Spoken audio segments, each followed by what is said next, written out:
The servant was scared. Do you blame him? Not sure how I would have reacted if I had woken up early in the morning and gone outside and went, there's a whole big army out there with chariots and horsemen. And there's no way we can get out of this. I have a feeling I might have been a little bit upset too. You too?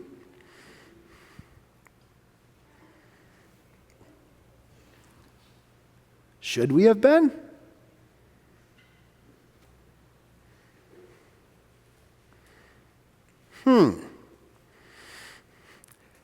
As the account goes on,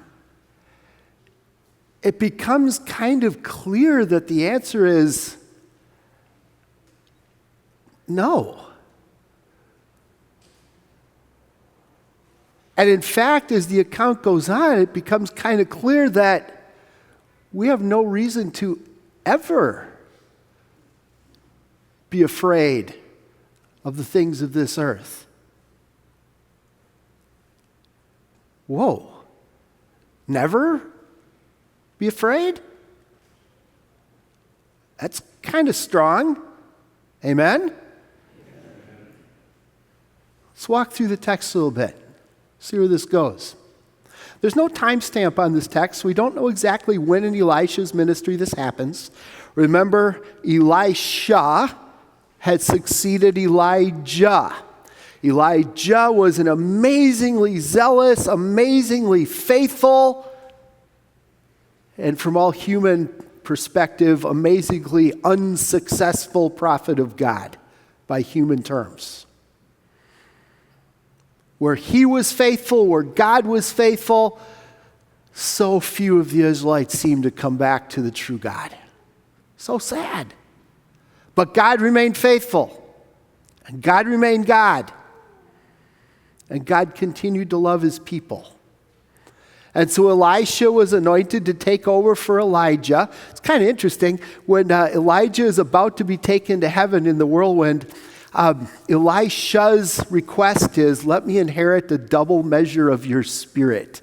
Did you know that there are twice as many miracles of Elisha recorded as there were of Elijah? Did God bless Elisha with that double measure of Elijah's spirit? Maybe. Put it on your bucket list for when you get to heaven. That bucket list is getting fuller and fuller, isn't it? Won't it be fun to find out those answers? You get the impression that this maybe happens later in Elisha's ministry because Elisha has access to the king of Israel. So there's got to have been some time when some respect has grown. Elisha also has a servant boy, probably one of the young men who's in the school of the prophets, training to become a pastor. That's what that school of the prophets really was. It was future pastors. And the way they did most of their training was they just followed the prophet around. And they served him in whatever way he needed to be served. Elisha did that with Elijah. There's one passage where it says Elisha poured water over the hands of Elijah. Ministry is service. We are all ministers of the gospel in the sense that God has called every one of us into the priesthood of all believers. Every time you serve, in whatever way, you are doing valuable ministry. Even if it's pouring the water over the hands of the prophet.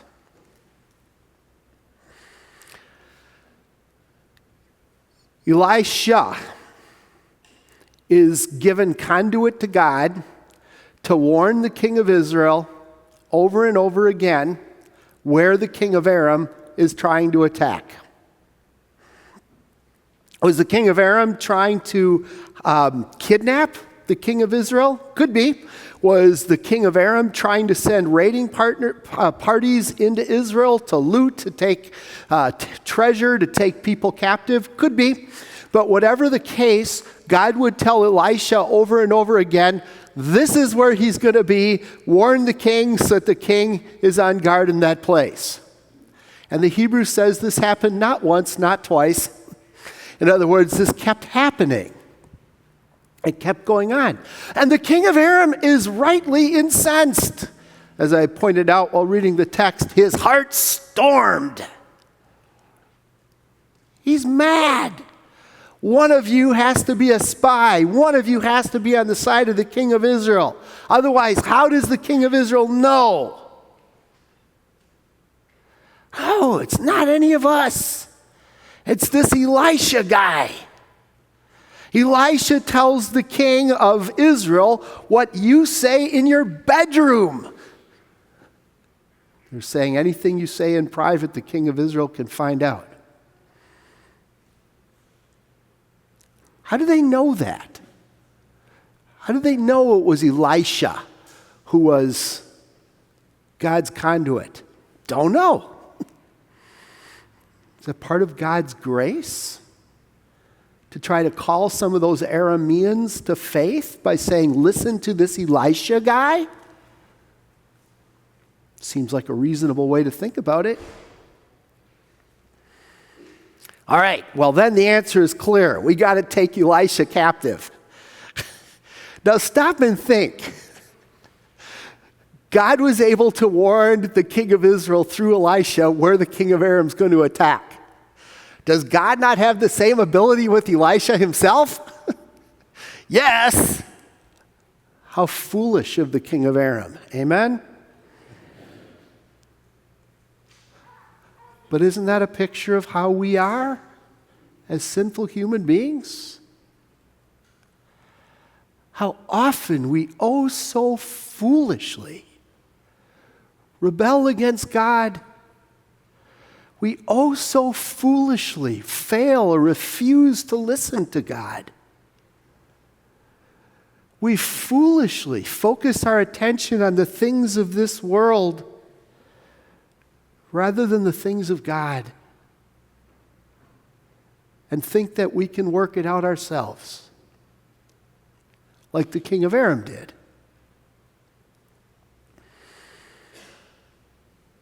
Okay, off we go with a big fighting force. Horses, chariots, a strong army, all to capture who? The preacher! Can you imagine? Can you imagine any foreign country sending an army in here to capture me? No, I don't foresee it at all, but that's exactly what they do. It's almost comical, isn't it? And they send this army in, and they come in at night, surround the city of Dothan. Elisha's servant boy gets up in the morning, and he's afraid. But Elisha wasn't. Don't be afraid. He says to the servant boy, those who are with us are more than those who are with them.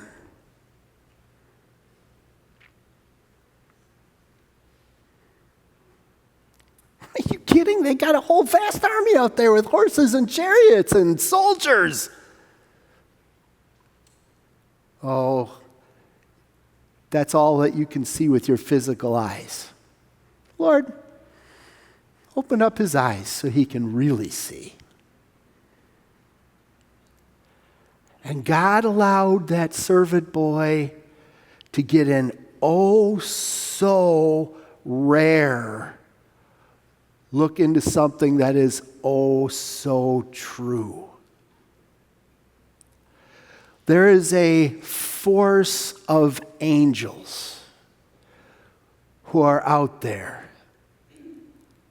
No, you can't see them with your physical eyes, but they're here inside the church with us today.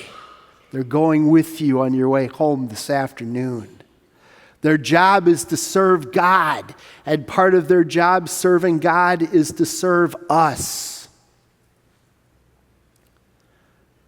God opened his eyes so that he can see. Wow. All of a sudden, the servant boy could see chariots of fire, horsemen of fire, all around Elisha in the hills. Why does God picture them as horses and chariots of fire? Do we think that the angels literally have the form of Old Testament style chariots and horses? I doubt it. But what was in front of Elisha and the servant boy? An army with horses and chariots. So what better way to picture the angels at that point than as chariots and horsemen of fire?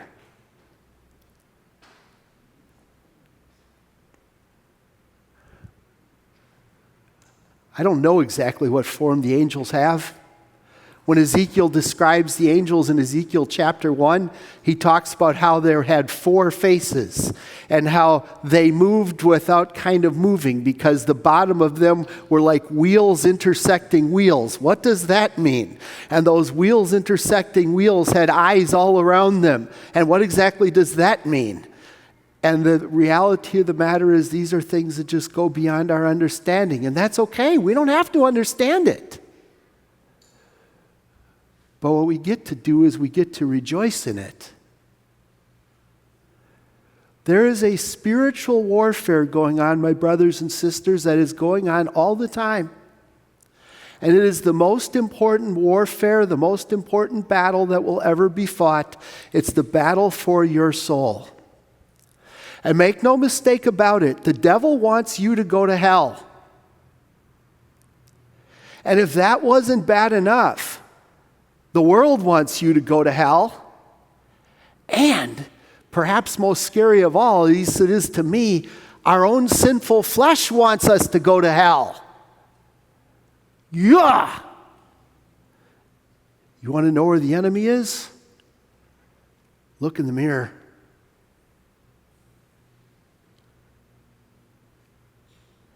And that warfare, that fight against you is going to go on every day of your life. Little Isaiah's warfare has just begun. And it will go on. Should we be terrified? No. Because who fights alongside you and for you and on your behalf? Those angels are battling every day of your life. How exactly that battle ranges between the angels of God and the forces of evil, God has chosen not to tell us. I don't know. But he's told us that there's a battle raging. But those angels are with you, and they're fighting for you. And if that weren't enough, who else is with you always? Jesus is.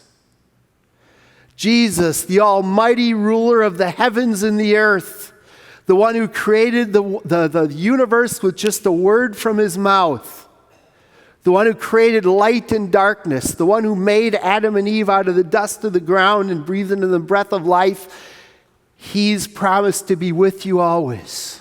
And oh, by the way, how does he feel about you? Oh, he loves you dearly. How do you know that? Because he chose to go to war for you. He came to this earth as a baby, lived life perfectly, went to the cross, shed his blood. Why? Because the only way this war could be won was for the blood of God to be shed on this earth. And the blood of God was shed on this earth. And the blood of God was shed for you and for me.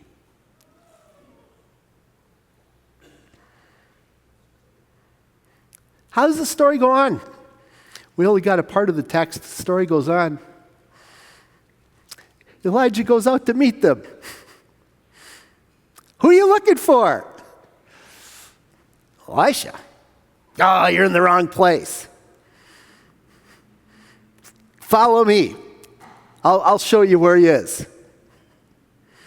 And God strikes them with some kind of blinding. They apparently can see physically, but they can't see, if you know what I mean. And then Elisha, leads them from Dothan to Samaria. Samaria was the capital city. And once they get inside Samaria, Elisha prays, Lord, open up their eyes. And there they are inside the capital city of Samaria, surrounded most likely by the king of Israel's soldiers. They're dead meat. And the king of Israel kind of dorkily says, what should I do? Should I kill him? Should I kill him? No, don't kill him. Give him a feast. Then send them on their way. And how does the account end? The king of Aram stopped raiding Israel. What a plan from God, huh?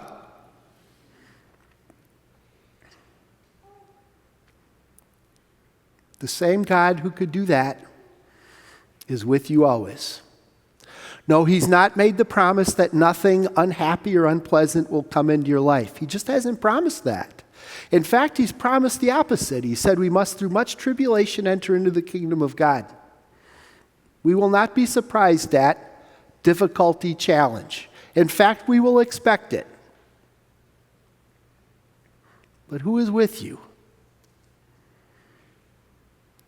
That powerful force of holy angels. And if that were not enough, Jesus himself is with you always to the very end of the age. And if that's the case, we can always say, and always say with confidence, those who are with us are way more than those who are with them. Amen? Amen. And amen.